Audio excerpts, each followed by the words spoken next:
Hello বন্ধুরা, আজকের এই টর্চ লাইটটা খুব জটিল একটা রোগ, যেটা সমস্যা প্রায় হয়।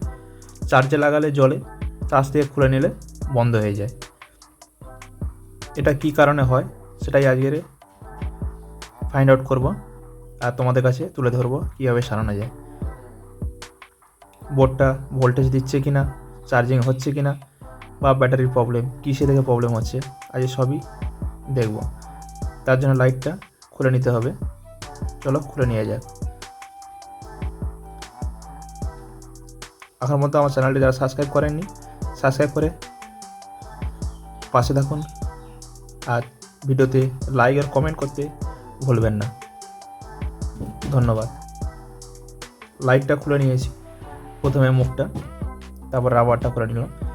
এবারে এই লাইটগুলো একটু খোলাটা একটু জটিল হয়, খুব আস্তে আস্তে ধীরে ধীরে খুলতে হয়, ঘাটগুলো দেখে দেখে।